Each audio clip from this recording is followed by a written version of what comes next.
Com as nossas ferramentas aí de terapia manual, exercícios, postura, educação, ergonomia, a gente consegue resultados excelentes em pacientes com cefaleia de origem primária, de origem secundária, né? Então, dentro das primárias, só abrindo um parênteses aqui, a gente tem a cefaleia tensional, que é a mais comum, né? Mais comum. É o carro-chefe, né? Quem nunca teve uma cefaleia tensional, né? Os amigos têm uma ideia, ela tem quase 70% de incidência. Outra, e ela se subdivide em cefaleia crônica e episódica, né? A episódica menos de 15 dias por mês e a crônica acima de 15 dias por mês, né? Aí nós temos também, dentro da classificação das cefaleias primárias, a mais famosa. Ela não é a mais comum, mas é a mais famosa. Eu falo que é a cantora que saiu da banda e ficou famosa, que é a enxaqueca, né? Sim. A enxaqueca que todo mundo conhece, né? Todo mundo conhece. Tem muita gente que fala assim, você tem dor de cabeça? Não, eu tenho enxaqueca, mas são processos exatamente iguais, né? A enxaqueca é um tipo de dor de cabeça, né? Muito bom. Pessoal, hoje vamos falar no nosso podcast sobre a classificação das dores de cabeça, das cefaleias, né? E bem como sua incidência aí no mundo, né? Então a gente sabe que é uma confusão um pouco grande, né, com relação à classificação, quando é primária, quando é secundária, né? Isso, Dr. Ronaldo? Sim, pessoal. Melhor isso, por gentileza. Na verdade, assim, a gente tem um norte aí, que é a classificação internacional, né, de dor de cabeça, né? E aí elas são classificadas como primárias, secundárias, trigêmino-autonômicas e por aí vai, né? Tem uma infinidade lá. Tem, acho que, se não me engano, mais de 300 tipos de cefaleia lá, e daqui a pouco a gente complementa esse raciocínio. Sim, isso. Então, se engana o fisioterapeuta que acredita que nós, fisioterapeutas, só tenhamos ferramentas para tratar a cefaleia cervicogênica, que ela é considerada secundária, né? E segundo a classificação internacional, a incidência dela é de 4 a 5%. Não, pelo contrário. Com as nossas ferramentas aí de terapia manual, exercícios, postura, educação, ergonomia, a gente consegue resultados excelentes em pacientes com cefaleia de origem primária, de origem secundária, né? Então, dentro das primárias, só abrindo um parênteses aqui, a gente tem a cefaleia tensional, que é a mais comum, né? Mais comum. É o carro-chefe, né? Quem nunca teve uma cefaleia tensional, né? Os amigos têm uma ideia, ela tem quase 70% de incidência, né? Outra, e ela se subdivide em cefaleia crônica e episódica, né? A episódica menos de 15 dias por mês e a crônica acima de 15 dias por mês, né? Aí nós temos também, dentro da classificação das cefaleias primárias, a mais famosa. Ela não é a mais comum, mas é a mais famosa. Que eu falo que é a cantora que saiu da banda e ficou famosa, que é a enxaqueca, né? Sim. A enxaqueca... que todo mundo conhece, né? Todo mundo conhece. Tem muita gente que fala assim, você tem dor de cabeça? Não, eu tenho enxaqueca, mas são processos exatamente iguais, né? A enxaqueca é um tipo de dor de cabeça, né? E ela também se subdivide em várias, mas as principais, nós temos a sem aura, né, que é a mais comum, e a com aura, que acomete 1/3 dos pacientes com enxaqueca, né? E depois, dentro das secundárias, nós temos vários exemplos aqui. Pode ser um trauma, a cervicogênica se encaixa dentro das secundárias, que é de origem cervical.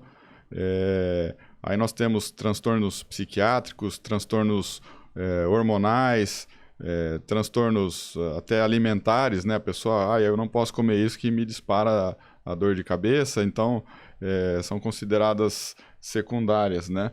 Mas a fisioterapia hoje a gente consegue excelentes resultados e não é que a gente não se preocupa com essa classificação, é que na verdade, assim, para nós a classificação não é o mais importante. O mais importante para nós é estudar o comportamento da dor de cabeça daquela pessoa, né?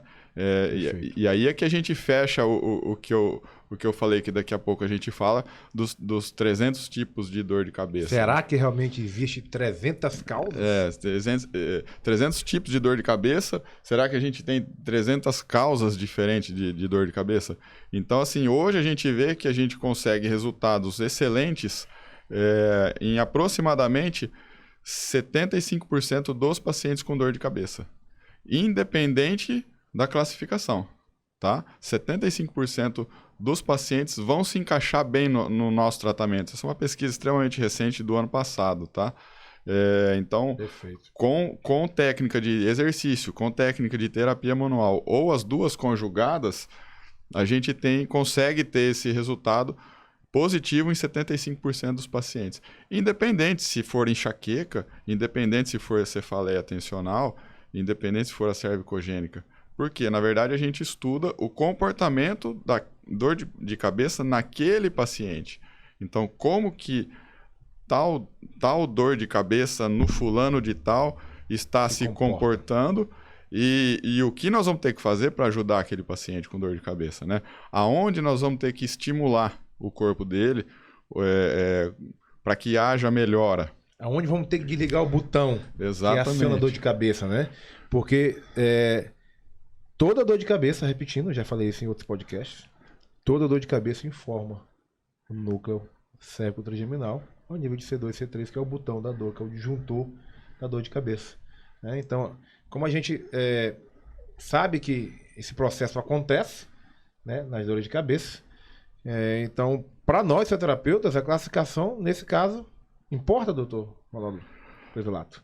Ela é importante para servir como guia para a gente estabelecer parâmetros.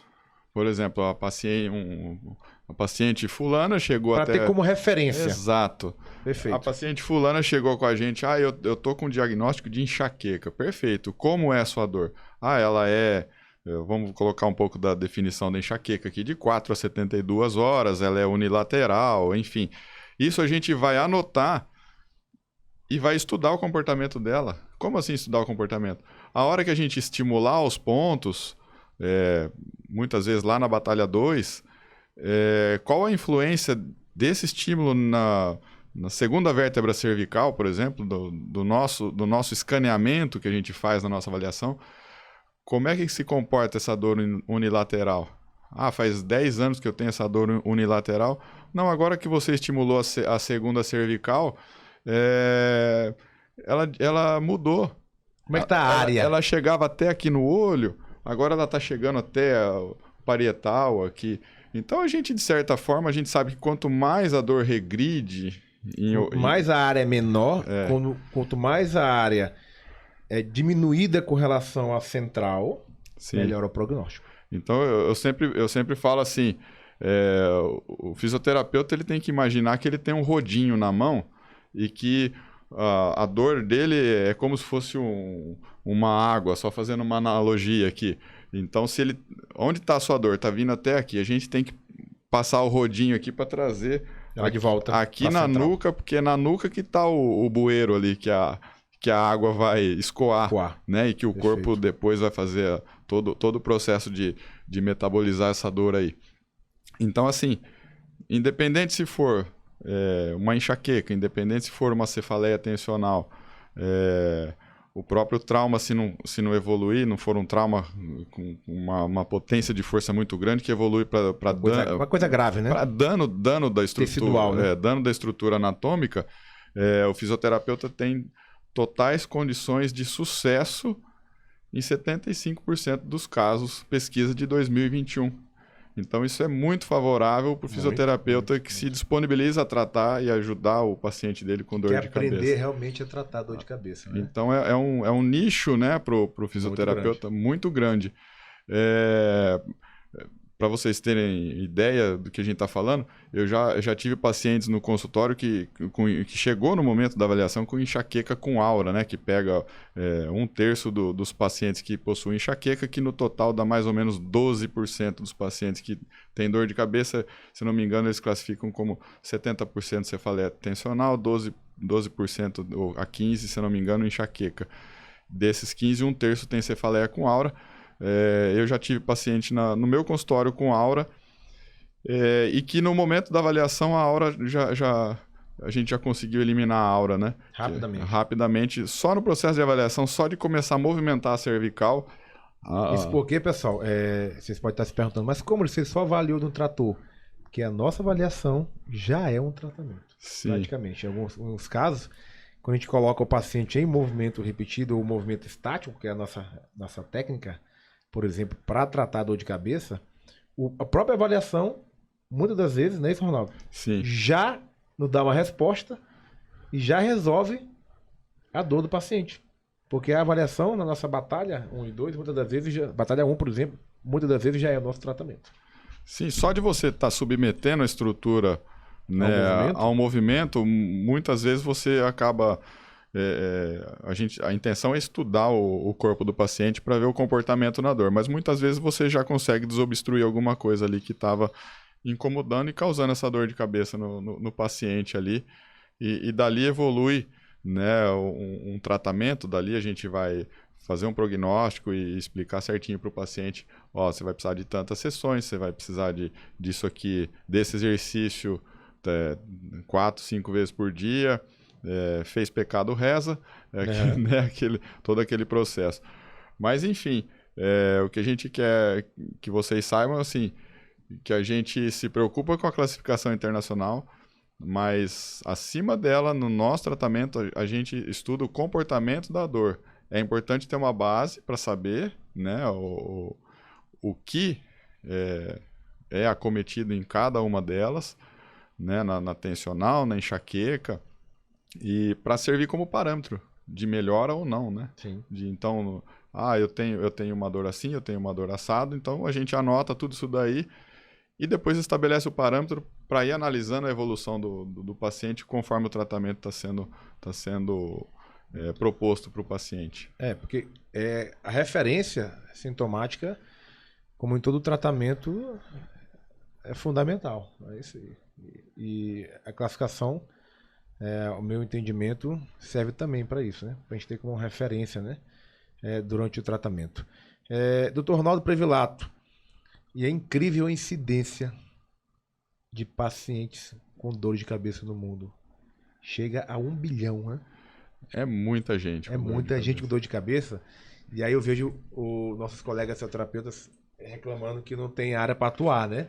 Como é que não tem? Se tem 1 bilhão de pessoas no mundo com dor de cabeça. E que tiveram, né, pelo menos uma episódio, crise, uma crise, o né? ano passado. Com dor de cabeça ou cefaleia, como você queira. E 75% a fisioterapia consegue ajudar. E 100% desses pacientes, né, em 75% a gente consegue, a nossa ferramenta Então, encaixa nesse parafuso. 750 milhões aí. Então, uma média aí de pacientes pra gente cuidar no mundo, né?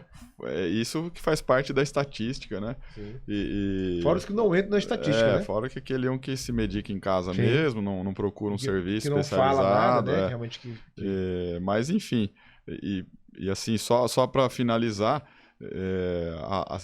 se a gente pegar, por exemplo, a cefaleia tensional e a cefaleia cervicogênica, a classificação internacional, a cefaleia tensional, ela traz rigidez cervical, pode ter perda de mobilidade. São coisas que dor local, que irradiam para a cabeça. Sim. De certa forma são sintomas, né? Sintomas que acabam se conectando e se cruzando com a cefaleia cervicogênica. Né? Então, há até essa dúvida, assim, até onde a cefaleia é tensional, até onde a cefaleia é cervicogênica, né? E ele traz a incidência de cervicogênica como 5% apenas, né? Ele desconsidera, por exemplo, essa cefaleia tensional, né? Porque a tensional cai em primária, a cervicogênica cai em secundária. Né? Mas assim, até onde é o quê? Então a gente, de certa forma, a gente não fica perdendo tempo com muita coisa e esperando saber de quem que é o milagre. A gente se preocupa em saber o comportamento da dor perante os nossos estímulos aqui. Saber reconhecer o padrão diagnóstico e saber tratar. E saber até onde a gente vai conseguir evoluir ou não com esse paciente. Perfeito, muito bem, Dr. Ronaldo Previlato. E é incrível, né? Além de 1 bilhão de pessoas que têm dor de cabeça, um paciente, uma pessoa, a cada 4 famílias, um tem dor de cabeça. Né? Sim. Então, se você pegar 4 casas, dessas 4 casas, uma dessas casas vai ter alguém com dor de Com cabeça. certeza. Né? Uma ou mais, Então, né? Uma ou mais, né? Então, pessoal, é uma incidência muito grande de paciente com dor de cabeça, um nicho realmente para o fisioterapeuta tratar, né? Dentro do seu dia a dia, dentro da sua consulta clínica, e que realmente isso faça com que você possa ter, futuramente, um consultório de pacientes que tratam somente dor de cabeça. Isso realmente não está cada vez mais normal e se encaminhando para isso, né? Sim. Como é o Dr. Watson, né? O nosso mestre, o nosso papa de dor de cabeça, o Dan Watson, hoje só trata pacientes com dor de cabeça. Há 30 anos só faz isso, né? Então, futuramente, pode ser que a gente caminhe para isso, né, Dr. Ronaldo Privilato? Sim, eu acredito muito nisso. E realmente torço para que isso aconteça, porque eu acho que como todo problema no passado, quem tratava a coluna era somente médico, e hoje não. Hoje a gente sabe que os resultados da fisioterapia são fantásticos. São até maiores que dos médicos, sim, na verdade. E a pessoa já acaba procurando o fisioterapeuta já como profissional de primeiro contato.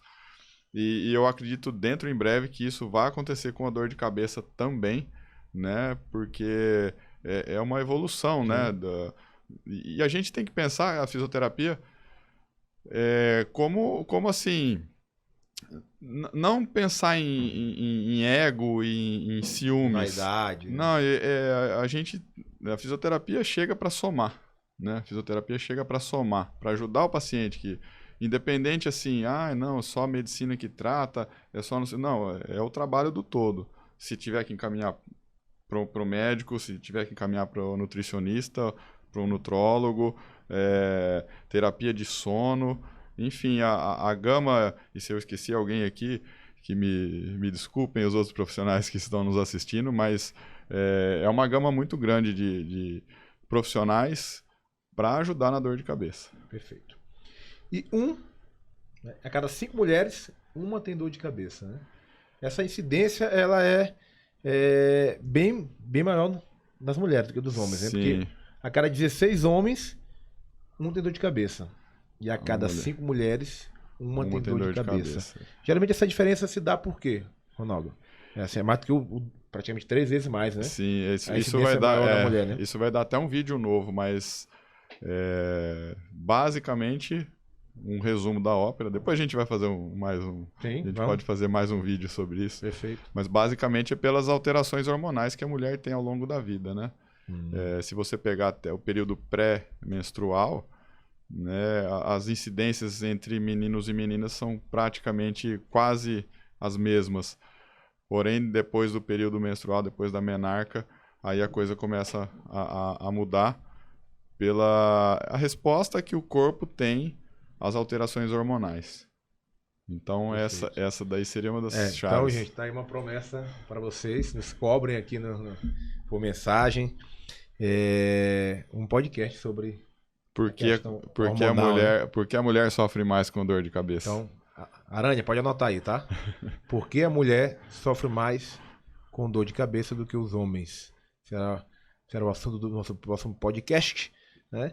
E, para finalizar aqui a incidência também, né, de pacientes com dor de cabeça, a cada 11 crianças, né, um tem dor de cabeça, né?